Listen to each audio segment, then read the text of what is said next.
Hi everyone, it's Lisa. Welcome back to my channel. Before we get started, go ahead and click that subscribe button and that bell button so that you'll be notified every time I release a new video. In today's video, I want to share with you how to use your background stamps and your watercolor markers to create fun backgrounds for your cards. So let's go ahead and get started.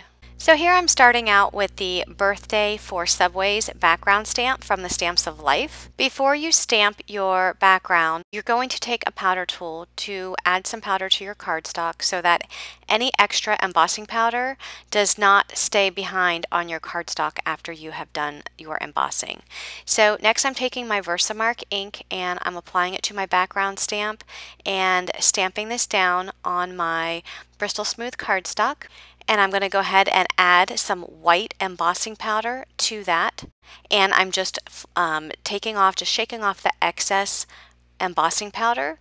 And I'm going to put the excess back in that jar so that I can save it for another card. And then I'm just taking my heat tool and I'm melting that embossing powder. Since this is a fairly large stamp, you'll want to make sure that you spend extra time with your heat tool to make sure that you have melted all of the embossing powder. Next, I'm going to spray that piece of cardstock with some water, and I am going to take my markers and I'm just going to add the watercolor to each one of those sections of sentiments on that background stamp. So I'm going to be using the red, the light green, and the true blue Arteza Real Brush Pens. And after I add the ink to the paper, I can take my Arteza water brush and just blend that out, which is what you see me doing. And I'm making sure that I clean my water brush each time I go to the next line because I don't want to really mix those colors. So I want to make sure that that tip of the brush is definitely clean. So you can see by using the emboss resist technique that when you apply your darker ink to the embossed image, that it actually makes that embossed image stand out against that darker ink.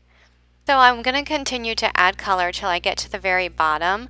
Now, one thing about this stamp set is that you can actually use these as separate sentiments. So if you wanted to cut out each one of these sentiments and use them on a card, you know, one at a time, not necessarily all together, you can definitely do that. So once I finish adding all my watercolors to this background, I take my heat tool and I go ahead and dry this background.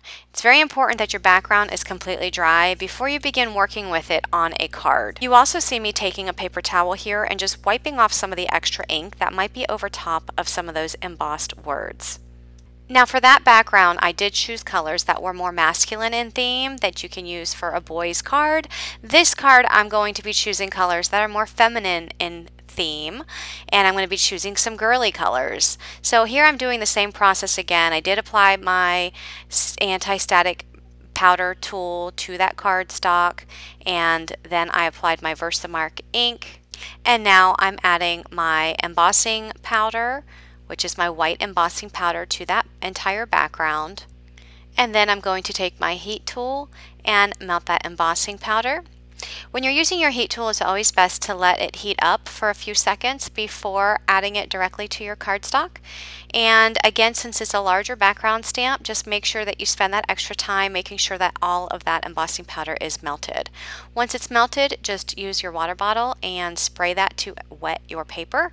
And for my feminine colors, for my background, I'm using the light magenta, and then I go into the teal, and then I go into the bumblebee yellow.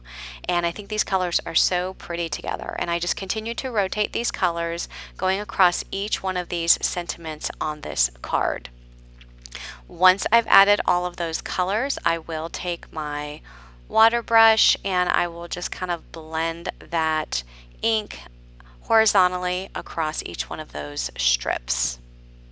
Now if you wanted a darker color, you can always go over it again with your markers, which is what I'm going to do. And if you have too much water on your paper, the ink will not get any darker. So if you run into that problem, just dry your paper and then reapply your inks and then add your water brush to smooth them out. And once the colors are just the way you like them, make sure you take your heat tool and dry that background before you work with it on a card. So next I'm just going to adhere that entire layer to an A2 size card base, and that will complete that card. I'm not going to do anything extra to it. Now if you wanted to add a stamp to that, you could. That's up to you, but I really like how you can just use this background stamp with all of these sentiments for a quick birthday card. So there's my girl version and my boy version. For this next background, I am going to be using the Scribbles background stamp from the Stamps of Life. So I went ahead and prepped my cardstock, and now I'm going to stamp out this background. And I'm going to apply my Versamark ink for the embossing. I do reapply that ink pad a few different times because I want to make sure that that ink gets fully covered on that background stamp. So next I'm going to add my white embossing powder, sprinkle that on the background, and then I'm going to shake off any excess. And I'm using a coffee filter there just so that I can scoop that excess and put it back in my jar to reuse it. And now I'm taking my heat tool and I'm going to melt that embossing powder. So again, when you're using your heat tool, try and heat it up for a few seconds prior to bringing it to your cardstock. And once that embossing powder has been melted, go ahead and spritz your paper with some water. And again, I'm going to be doing two backgrounds here. I'm going to be doing one that is more for a girl card, and then I'm going to be creating another one that's more for a boy's card. So after wetting my background, I am taking 3 different color pens. One is in the Bumblebee Yellow, also the Bright Blue, and the Neon Pink. And I'm just putting it in different spots on that cardstock. And between my layers, I do dry it with a heat tool. And then I reapply just to make that ink a little bit darker. So anytime you want to make your ink darker, you'll dry it with a heat tool and then just spray and repeat the process. And I think that these colors really look so pretty together. Actually, these 3 colors, they always remind me of cotton candy. And when I showed my daughter this background stamp with these colors, that's the first thing that she thought of because she absolutely loves cotton candy. So here I'm just going to continue to reapply until I get the vivid color that I want. Now, if you wanted to stick with a lighter color, you can stop at any point. But the more that you apply, the darker it's going to get. So every time you spritz with water, you can just kind of move your cardstock around to move about those inks on your piece of cardstock. And then once you have all the colors that you want, just dry one final time and make sure that it is completely dry before using it on your card.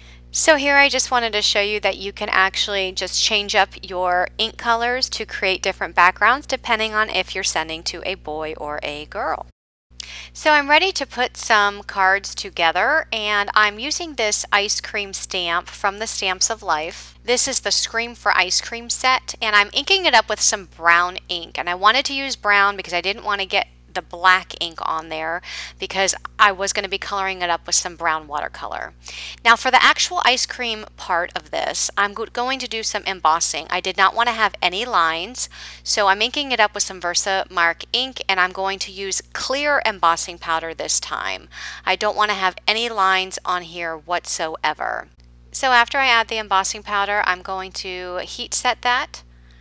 And once it's heat set, I'm ready to begin my coloring. I am going to be doing some watercoloring here. And by the way, I did stamp this onto some of the Arteza watercolor paper. And I'm using my Arteza Watercolor Real Brush Pen in the ginger color. So I did just outline the edges of that. I'm coming in with my water brush just to extend that color towards the middle. I want the cone lighter in the middle and darker on the edges just to create a nice toned look of this ice cream cone. And then I'm going to come into the top of the cone, again apply some of the ink on the edges, and then use my water brush just to extend that to the middle, and I'm going to do that on both sides. So again, take my Arteza watercolor brush and extend that ink towards the middle, and then just use my water brush to go over that to blend that ink color out with water. I decided to go over it one more time just to make it a little bit darker on the sides, and then again coming in with my water brush just to bring that extend that color out. Now for the actual ice cream cone, I did spray with water initially to dampen the cardstock. And I'm coming in with 3 colors. I'm using neon pink, and I'm using the bright blue, and I'm using the bumblebee yellow. These are all 3 of the colors that I've used in my scribbles background, so I wanted to incorporate those same colors on my ice cream cone. So it almost looks like cotton candy ice cream or even a sherbet. And at first I wasn't crazy about how it looked, but then as it dried, I kind of liked it, so I went with it. And one thing about using your embossing on stamped images when you're doing some coloring is that when you're applying your color, it kind of keeps the ink contained within your stamp, and you have less chance of it leaking outside of that stamped image. So I go ahead and I just continue to add color and then use my water brush just to kind of blend those colors together. And then once I have it the way that I like it, I will dry it with my heat tool. And again, make sure that it is fully dry before you die cut it out. I do add some shimmer spray in the sparkle color because I wanted to add some glitter, and again I had to make sure that that dries. Now I started to apply my heat tool and noticed that it kind of leaked some of that ink out beyond the embossed lines, so I decided I better just let it sit and dry rather than using a heat tool and have the chance of that ink spreading. So on this card I wanted to use a sentiment from the Birthdays for Subway stamp set, so I went ahead and stamped out the whole background stamp.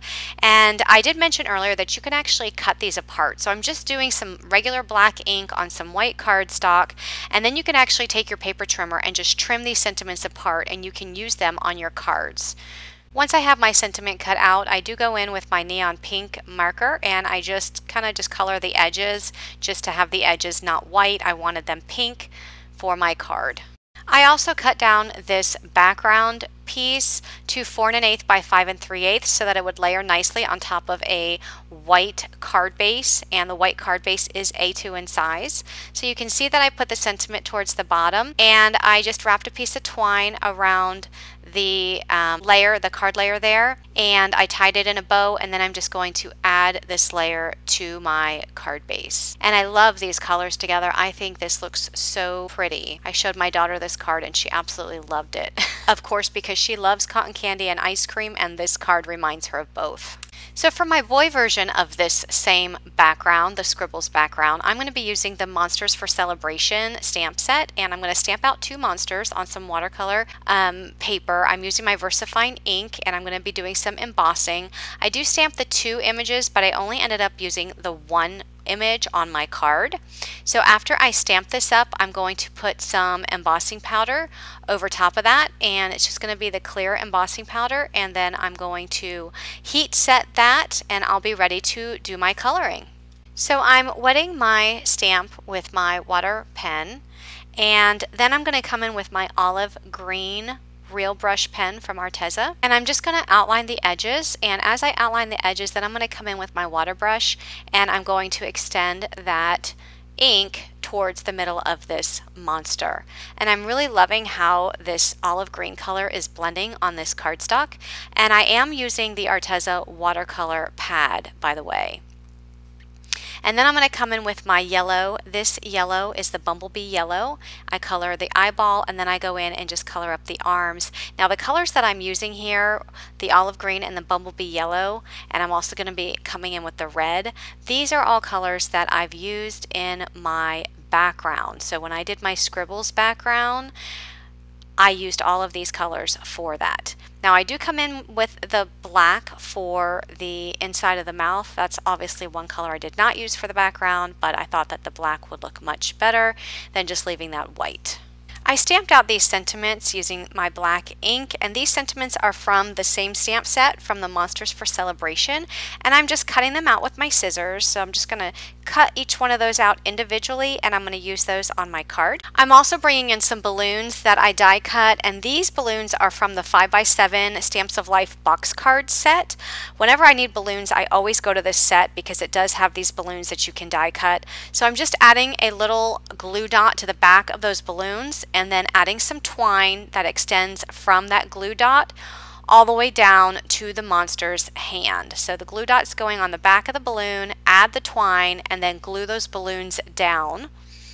And then I'm going to bring all of those twine pieces together and it's going to look like that monster is holding those balloons.